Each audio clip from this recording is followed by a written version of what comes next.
हाँ, तो बिहार बोर्ड के हाई स्कूल में पढ़ने वाले विद्यार्थी लोग, आइए आप लोग को आज स्वागत है। गणित की दुनिया में चलते हम ले आप लोग को देख पा रहे हैं गणित। तो उच्च विद्यालय का ये पुस्तक रहा कक्षा 9th का, जो यहाँ आप देख पा रहे हैं। इसके अंदर जाकर मैं सवाल देखूंगा, सोल्व करूंगा और इससे सीखना है। और जितना सब्जेक्ट है वो आप लोग घर में बैठ के जम के पढ़ाई करिए और जहाँ दिक्कत होता है कमेंट करिए, पढ़िए। यहाँ से पढ़ा दिया जाएगा। जो विद्यार्थी हाई स्कूल के कक्षा 10 में पढ़ते हैं वो भी कमेंट कीजिए, तो मैं कक्षा 10 के मैथ लेकर आऊँगा। चलिए, तो मैं आप लोग को लेकर आया हूँ गणित की दुनिया में। तो गणित सब्जेक्ट आपका नया सब्जेक्ट नहीं है, आप बचपन से पढ़ते आ रहे हैं। प्राइमरी स्कूल से लेके अभी तक हाई स्कूल तक आप गणित पढ़ते आ रहे हैं। तो इसमें आपने कक्षा 5 से लेके अभी तक जो गणित पढ़े हैं उसमें आपको सभी सूत्र याद होगा। अगर नहीं होगा तो आप एक फार्मूला लिस्ट बना ले कि इससे आपको ये पता चल जाए कि आपको कितना सवाल फार्मूला संबंधित होती है। और उसके बाद सोल्व वाला तो आपको करना ही होगा, जो मैं अभी इसके अंदर देखूंगा उसको सोल्व करूंगा। उससे आपको सीखना है और जहाँ दिक्कत होता है आप कमेंट करें, मैं उसको भी सिखा दूंगा। ठीक है, तो ये लिस्ट आप बना ले और इसको घर में तैयारी करें।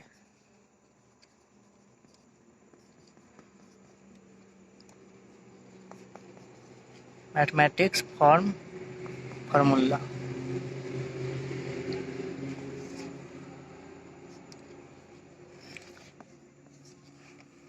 अगला सभी संख्या।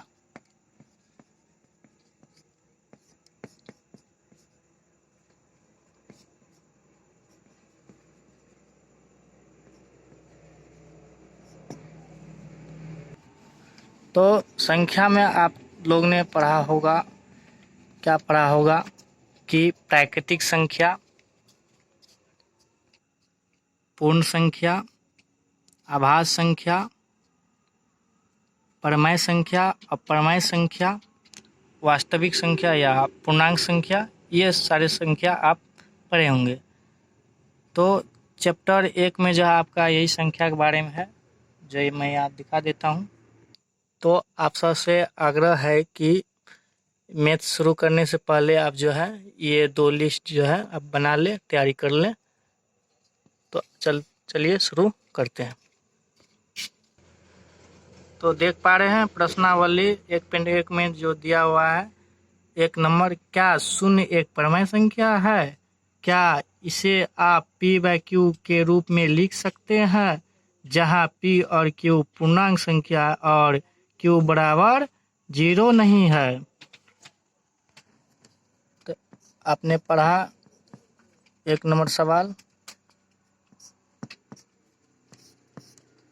आप अपना मैथ बगल में रख ले, उसे सवाल देख के यहाँ से।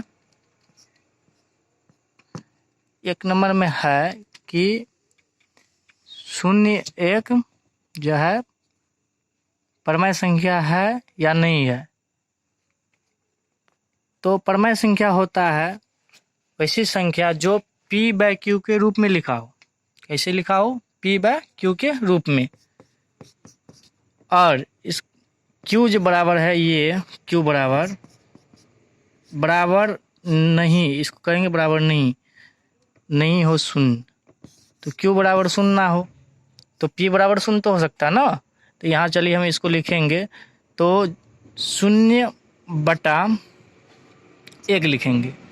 तो ये आप ले लें इसको, 0 को ले लिए p और 1 जो है इसको ले लिए q जो है आपका 0 तो नहीं है, तो ये परमेय संख्या है। चलिए, तो 1 नंबर का जवाब आप लिख सकते हैं हाँ। और हाँ क्यों लिखेंगे वो मैंने यहाँ करके दिखा दिया। अब चलिए 2 नंबर देखते हैं। 2 नंबर में भी है 3 और 4 के बीच में 6 परमेय संख्या ज्ञात कीजिए। इसमें भी परमेय है, प्रमेय का आपको बता ही दिया कि P/Q के रूप। तो चलिए इसको भी P/Q के रूप में लिखेंगे। वो भी कितना 6, वो भी कितना कहाँ आना चाहिए, तो 3 और 4 के बीच आना चाहिए। चलिए इसको भी मैं प्रमेय में लिख लेता हूँ। पहला हो गया ये 3/1, या उसके आगे वाला हो गया 4/1। तो कितना बोला जा रहा है, 6 इसमें बोला जा रहा है, इसके बीच 6 लिखना है। तो वही हम 6 1 जोड़ेंगे, कितना हो जाएगा 7। उसका एक अगला अंक जोड़ लें और उससे मल्टीप्लाई इसको कर देंगे दोनों को, उसके बीच की संख्या आ जाएगा वही प्रमेय में। तो देखते हैं। तो 3/1 को मैं 7/7 से गुना करूँगा। 7 या 21, 21/7। ये हो गया 7/7, इसको भी कर लें तो 7 चौके 28, 28/7।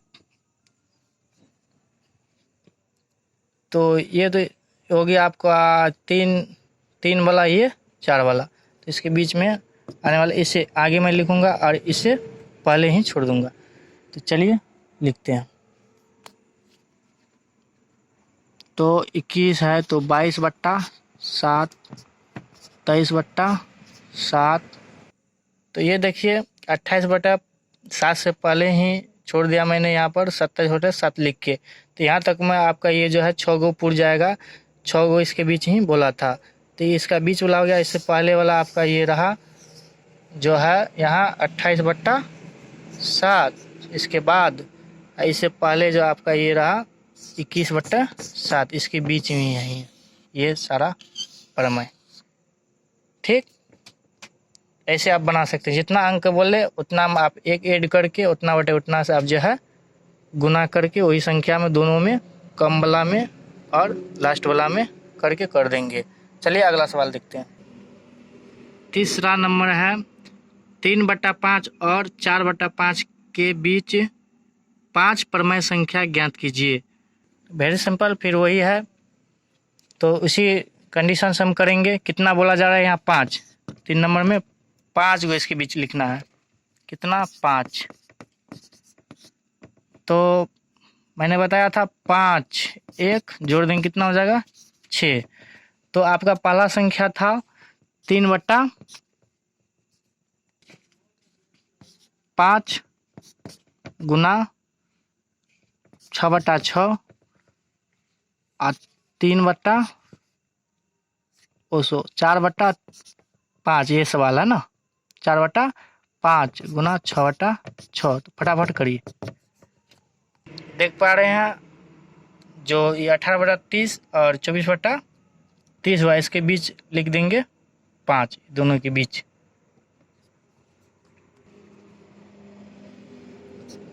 18 है तो 19/30। नेक्स्ट 20/30। तो देखिए ये 5 पुर जाता है, 1 2 3 4 और 5। क्योंकि सवाल मुझे 5 बोला जा रहा है, 6 7 इसके नहीं लिखना है इसके बीच, तो इसलिए मैंने 4 के बाद और लिख दिया। एक और ही प्राप्त करना है ना 4 के बाद, इसलिए आप यहाँ अल्पविराम की जगह और लिख सकते हैं। तो इस प्रकार से ऐसा कोई भी सवाल है तो आप सॉल्व कर सकते हैं, इसमें कोई दिक्कत नहीं। चलिए अगला सवाल देखते हैं। अगला सवाल 4 नंबर आखिरी सवाल है, जिसमें 3 सवाल दिया गया है। तो 4 का पहला है, प्रत्येक प्राकृतिक संख्या एक पूर्ण संख्या होती है। तो ये बेसिकली बात आप लोगों को पता ही है, संख्या जो मैंने पहले लिस्ट बनाने के लिए बोला था। तो प्राकृतिक संख्या से आप परिचित ही है और पूर्ण संख्या से भी। प्राकृतिक संख्या होता है गिनती की संख्या, गिनती की संख्या जैसे 1 2 3 4 etc। और पूर्ण संख्या होती है वही गिनती की संख्या जो शून्य से शुरू होने वाली गिनती की संख्या। तो 0 1 2 3 4। तो देखिए संपूर्ण जो ये पूर्ण संख्या है, इसमें 0 के बाद तो प्राकृतिक संख्या आएगी ही आएगी। तो इससे साफ जाहिर होता है कि ये सत्य है। क्या है? सत्य है। तो ये एक नंबर आप यहाँ लिख सकते हैं, ये 4 का ये एक जो सत्य है। तो क्यों सत्य है?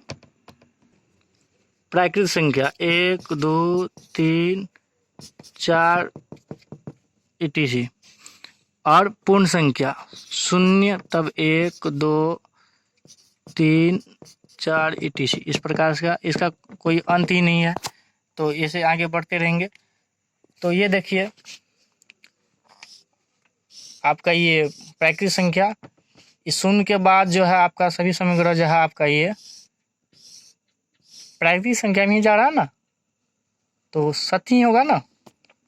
आपको ये जो पूर्ण संख्या दिख रही है ना, ये शून्य के बाद इसके संग्रह में आपको सब प्राकृतिक संख्या दिख रहा है, इसलिए सत्य हुआ। इसमें ज़्यादा सोचने की बात नहीं चलती। 4 नंबर को 2 नंबर ले रहे हैं। 4 नंबर का दूसरा सवाल को 2 नंबर एक बार देख लें। प्रत्येक पूर्णांक एक पूर्ण संख्या होती है। तो आपको 1 नंबर में अभी पूर्ण संख्या मैंने दिखाया, 1 नंबर में जो 0 से शुरू होने वाली गिनती की संख्या थी। तो पूर्णांक संख्या के बारे में जान ले थोड़ा। पूर्णांक संख्या होती है धनात्मक ऋणात्मक संख्या के समूह। तो पूर्णांक संख्या जो है धनात्मक ऋणात्मक, इसमें तो माइनस वाला भी आ सकता है, तो माइनस वाला आ सकता है, तो पूर्णांक संख्या माइनस से शुरू हो भी नहीं करती है, वो तो 0 1 2 3 शब्द धनात्मक ही आती है, तो यह असत्य लिखाएगा। इसको क्या लिख देंगे? असत्य।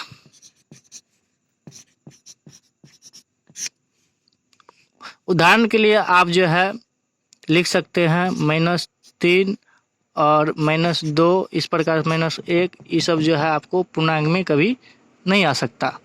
तो नहीं आ सकता इसलिए असत्य है। आपका पूर्णांक शुरू होता है जो मैंने पहले दिखाया 0 से, तो इसलिए असत्य हो जाएगी। प्रत्येक पूर्णांक संख्या पूर्ण संख्या नहीं हो सकती है। चलिए ये आपका प्रश्न वाले जो है 1/1 समाप्त होता है। एक सवाल के बाद निश्चित रूप से समाप्त हो रहा है आपका ये प्रश्नावली 1/1।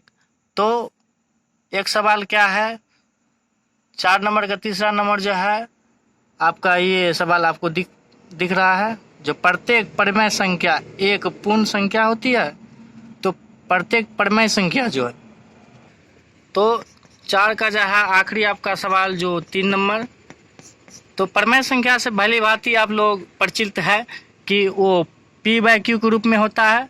तो p/q के रूप में मैं जैसे लिख दूं, एक उदाहरण के लिए 1/2 को लिख दूं, तो 1/2 को मैंने जो लिख दिया, ये तो आपका परिमेय हुआ,